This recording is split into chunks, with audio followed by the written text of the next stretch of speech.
Rebonjour. La dernière fois, nous étions dans la partie obscure de L'homme sans manteau de Jean-Pierre Siméon, que je vous rappelle.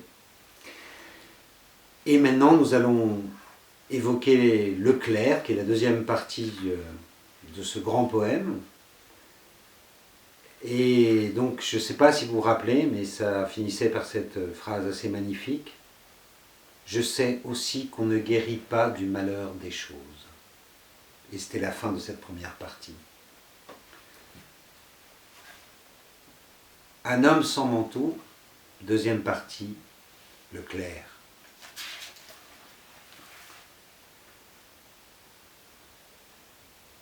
Avançons. Nous n'avons rien perdu de ce qui nous fait grandir.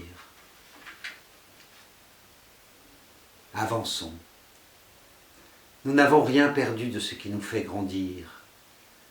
Ni l'énigme du cœur, ni la bonté des arbres, ni le vin de la colère, ni la chance d'être ensemble. Avançons encore. Le feu mange l'ombre, mais pas l'oiseau qui la précède. Voilà, il y a eu un miracle devant ma porte. Un instant, un bref instant, dans le silence roux des vignes vierges, le temps s'est arrêté. Je vous jure, le temps s'est arrêté.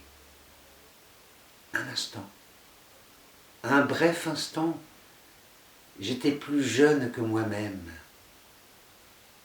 Vite, un baiser pour nos lèvres, un autre pour le malheur et pour nos gestes bourgs. Vite, le battement d'une aile, leur mémoire vivante, et vite, vite pour briser la vitre qui nous sépare, la jeunesse et sa pierre. Dans le désert, on ne discute pas des raisons de la source. La nuit, quand elle n'est pas la nuit, mais l'absence de lumière entre les doigts, mais le regard brûlé d'un enfant, ruisseau volé à notre soif. La nuit, quand elle est notre deuil, notre hiver invivable. Neige, neige encore sur le monde. Il faudra que nos mains la traversent sans peur, sans haine, et qu'elles prennent au silence la lampe profonde qui veille, mon ami, qui toujours veille. J'ouvre la porte. Il y a le rideau de la lumière, l'odeur des jasmins, et ce visage qui me fait face comme un soleil. Voilà la forme de ma joie et ma douleur sont celles de tous les hommes. Nul jamais n'est étranger, nul n'est étranger à la terre. Dans nos rêves, parmi les feuilles du sommeil, une ombre parfois joue avec le vent et rapporte à nos pieds la balle du soleil. Et c'est parfois dans la nuit une ombre plus lourde encore, la peur que le matin nous oublie. Je sais aussi une ombre aux mains douces, qui a le visage d'un ami disparu. Il y a tant d'ombres sur le monde, laquelle est dure, laquelle est ronde, laquelle a nos silences fiancés.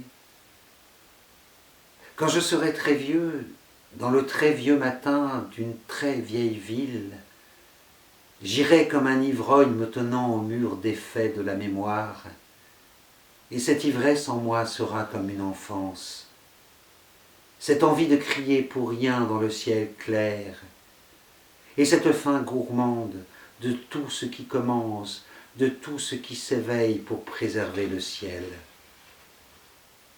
Je t'attendrai malgré les nuits en ruine, les graviers de la misère, malgré la peur et la bourrasque, et ces lents chariots qui traînent le corps des enfants nus, la joue posée sur la peau du monde, je t'attendrai ma peine.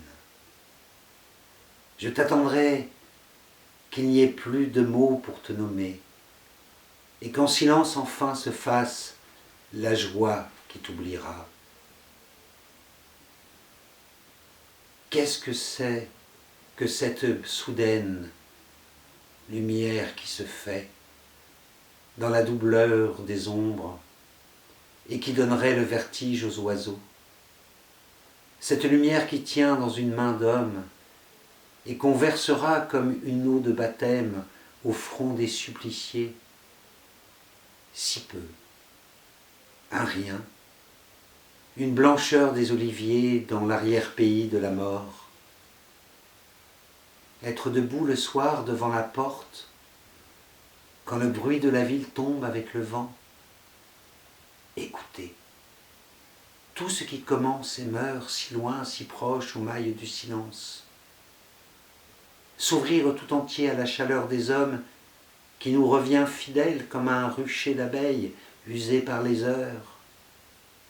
Attendre que la nuit nous place tout près des choses simples, près de l'arbre et l'oiseau, près du livre des jours, sous son feuillage bleu. Quand sous les lampes de la ville, les papillons du soir font une neige lente. Quand sur les murs de la ville, l'ombre a tiré ses draps pour qu'y dorment les heures. Quand dans les rues de la ville, les chiens flairent l'étoile tombée avec la pluie. Quand la ville s'oublie à l'épaule du vent, je crois bien que la nuit respire mieux dans mes bras clos. Qu'est-ce que ce monde sans colère, sans montagne à bâtir, sans bouche, sans main, sans cri, où l'abîme de la joie, le chant puisé dans la lumière, la force et la faiblesse du sourire. Qui te dira, mon fils, comment nourrir ton geste à la fraîcheur des songes? Qui, sinon cette colère en toi qui monte, claire et forte, comme une aube et son poème? Je sais que nos enfants, les enfants de nos enfants et leurs enfants encore, nous demanderons raison du feu des ombres, de la couleur, du désespoir que nous faisons. Je sais qu'un jour un homme jettera ses mains sur son visage et cherchera dans la mémoire des hommes les premiers gestes du malheur.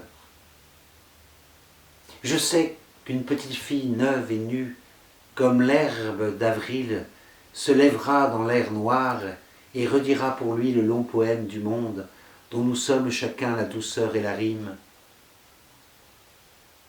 Pour elle, le silence a son geste le plus clair et la nuit ses branches les plus douces. Elle a les faveurs simples du jour comme le fruit du matin. La rivière est la chance de l'été, l'exigence du secret, tout ce qui est bon pour nous, ses amis, son regard le promet. Son sourire rajeunit le monde. Quand je dis les pommes blanches du plaisir, la table ronde du sommeil, le regard brisé des fontaines, quand je parle de la neige aux chiens bleus, ou de la nuit qui souffre du vagabond qui va, une bougie d'ombre dans la main, quand je nomme verger la patience, raisin le goût des lèvres, et jardin ton visage, je me comprends.